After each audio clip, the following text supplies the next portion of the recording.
This is Mrs. GTB, and I'm an English teacher. I've been teaching English for more than 8 years, and now I've decided to give some help to people who can't reach me. This is one.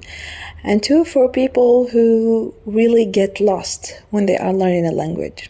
So first, when we start learning a language, we need to know, why are we going to learn this language? Why am I going to make that much effort and make that much time and put that much time just to learn a language? Because after all, we know that in order to learn a language effectively and in a faster way, you need to keep the language around you. You need to let yourself exposed to the native speakers, to the native culture, and everything related to the language.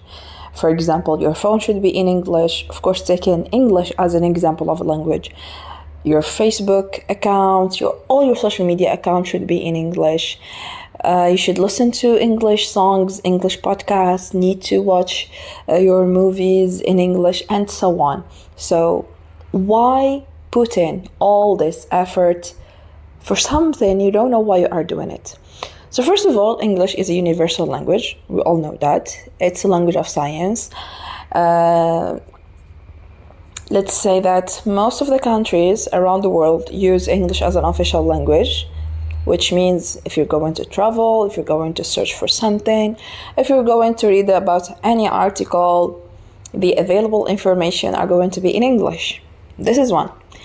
In addition to that, you should know that, for example, you want to apply for a job, put in English in your CV, or put in the quality and the skill of speaking a language fluently, spontaneously, with a C1 level or even B1 level, is going to be a plus for you. Because we all know that especially in companies and schools and many other institutions, we know that people need English. So if the whole crew they don't actually speak English, but you have the skill, it's going to be a big plus for you. And of course, you will gain respect, you will gain value, and many other stuff. Now moving to the way of learning the language. We all know that each language has 4 skills. We have writing and speaking, listening and reading. Writing and speaking are productive skills, which means you're going to produce something. You are going to talk. You are going to write. And the other person is going to receive. While listening and reading are receptive skills, which means you're the one who's going to receive. Someone is going to talk, you're going to listen and understand the message. Someone is going to write something and you are going to read it, so you're going to get the message again. In addition to the 4 skills, we have also vocabulary, we have pronunciation, which is included inside or with speaking. We have grammar, we have function. These aspects are also important, just to make things clearer. In order to develop the skills, you need these functions, you need these aspects. You need grammar and vocabulary mainly, in order to be able to speak, to write, and to understand what people are saying, which means through listening, and what people are writing, which means through reading. So the first step to do is that to be aware of the 4 skills and these aspects, so you wouldn't get lost and you wouldn't get in the gap where you neglect one of the skills. Most of people like to speak, so they totally neglect listening and reading and writing. Some people do not even read. They only, for example, read when they make exercises or when they, for example, text someone and so on.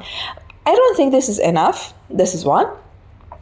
And 2, you need to be equal in developing your skills. They should develop actually at the same level or at the same... Now let's move on to the way of learning. Some students are intelligent. So when we start at a given level, for example, let's say A1, they know how to deal with the exercises. Maybe they have a background of English. Maybe they have learned English, but they have forgotten the language, because after all, I want to tell you that if you do not interact with the language, if you do not use the language, if you don't keep the language around you and leave yourself exposed to the language itself for, let's say, maybe 1 year or 2 years, believe me, you are going to forget the language. You will not be able to speak it or listen to it or anything else.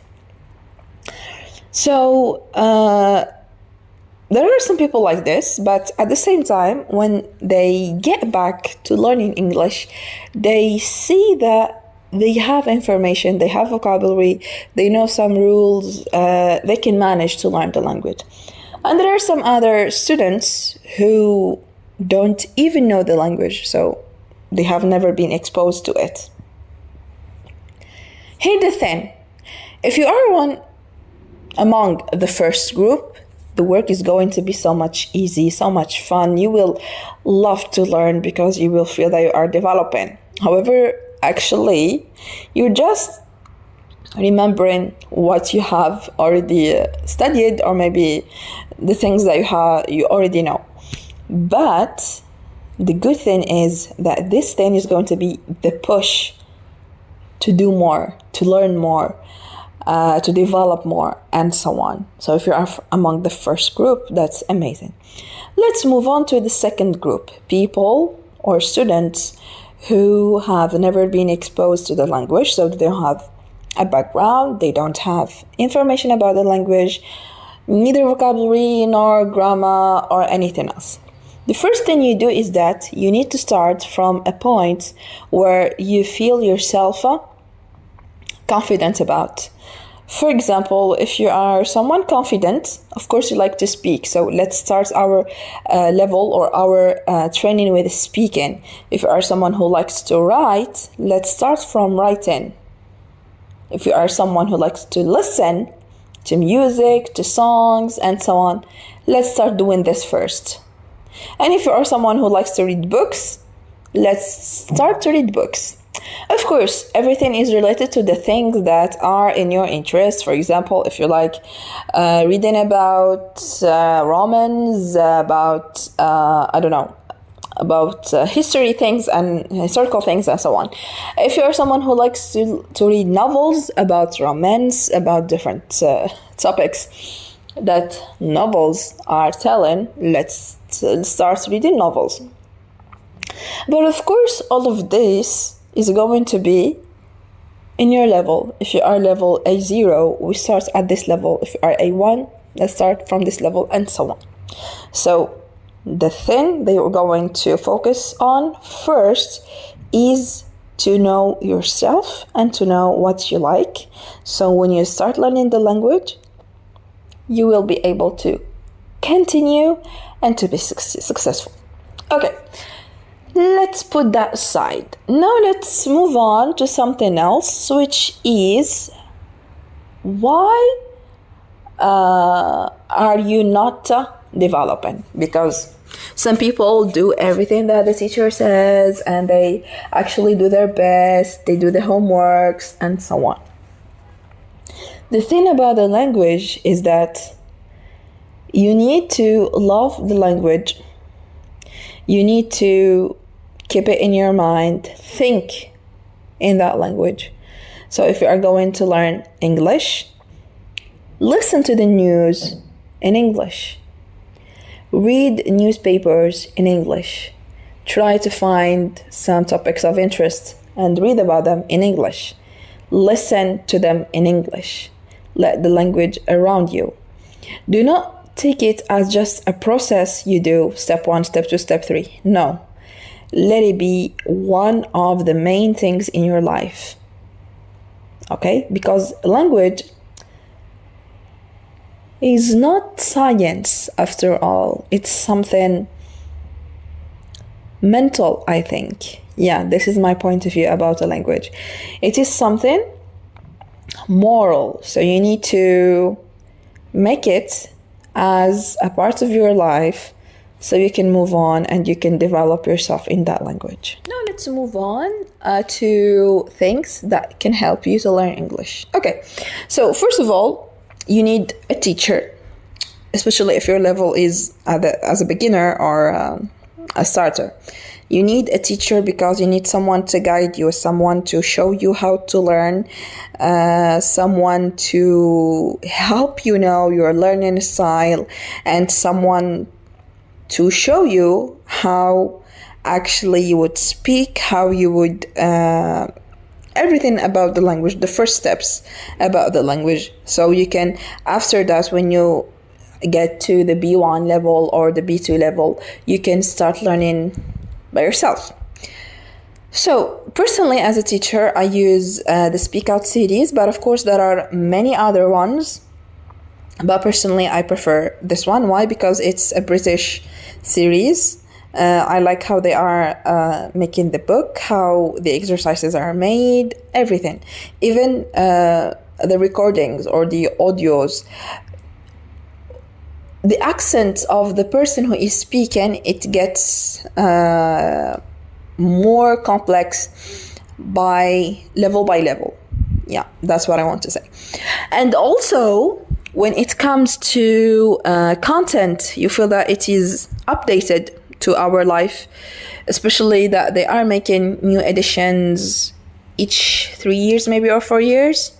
Yeah, this is the first thing. And the second thing actually is that you don't only need you don't only need to focus or use the book. You also have sites. For example, in my case as a teacher, I use lingua.com, which is a site to teach and learn languages. One of them is English. We have reading, we have listening, we have business English, we have even dictation. Can you believe? So I usually use this for reading. So first of all, you have levels from A1 to, I think, C1, I believe. I don't remember. Because I never get to the highest level, because I teach my students how to learn alone. So when they get to the level B1 or B2, they are able to do so. They are able to learn by themselves. Yes, I was saying that they're going to present a text. Text is going to be based on your level, of course. If you are a starter, the words and the content and the sentences, the meaning is direct. Then after that, you have someone who is going to read the text for you. So if you are going to study together, I'm going to read the text first, then you read this after me. But if you are alone, there is someone who's going to read the text for you. This is the good thing. The second good thing is that after reading the text, of course, you're going to search for the difficult words. You need to ask me for the words that you find difficult to pronounce. But then there are comprehension questions about the text.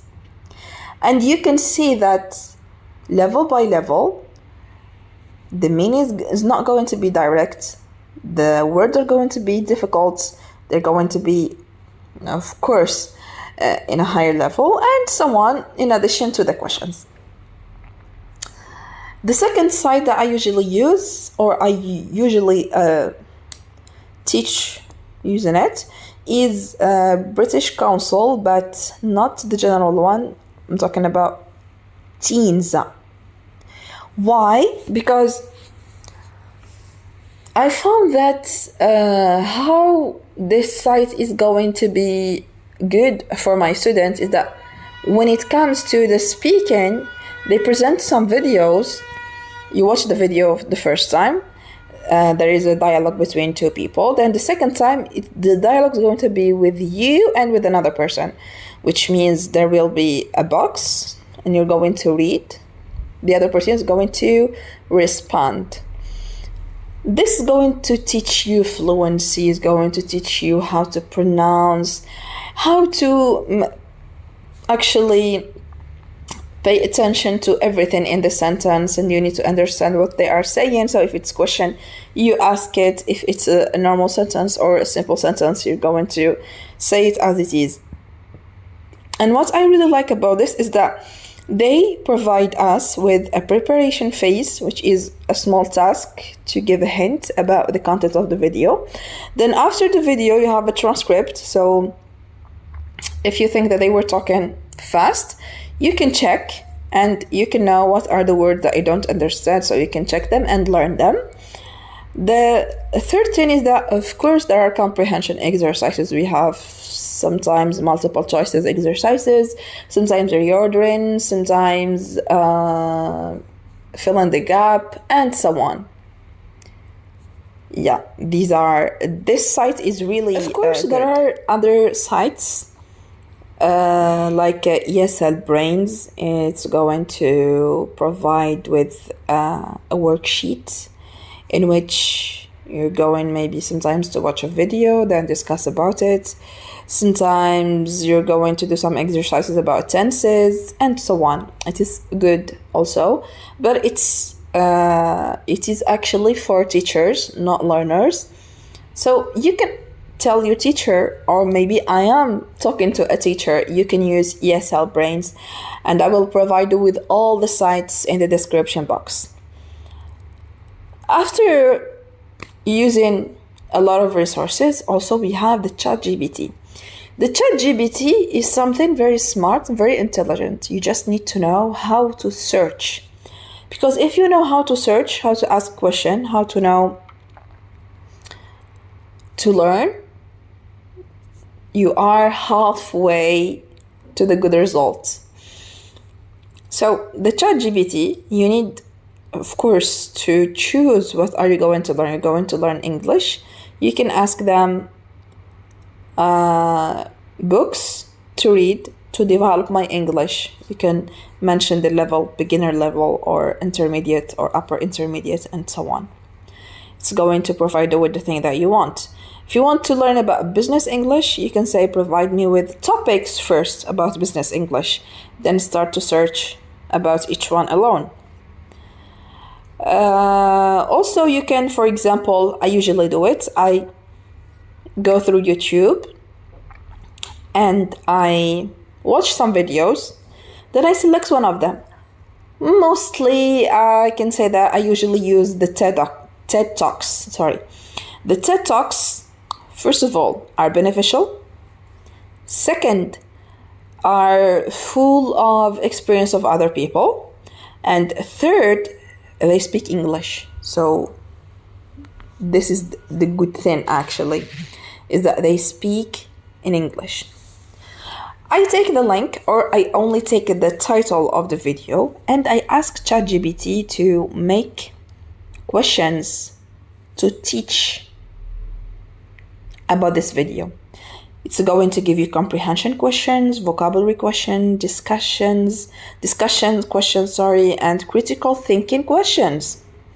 They can even give you role play when it's the video, for example, is about using the past simple, or maybe using or maybe how to ask or how to order in a restaurant, and so on.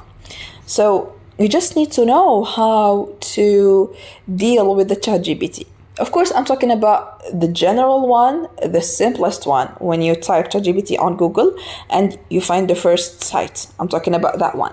So, not mentioning all the tools that it can provide you with other apps. Yeah. So, all in all, I think that learning a language is not that hard. You just need first a guide, then you just need to be independent and go through the path on your own. So I'm going to stop here. This is our first episode of how to learn a language and how to develop yourself. I wish you have had some benefits. I wish at least I could help you or enlighten your mind about something you didn't know before, and I will give more the next episodes.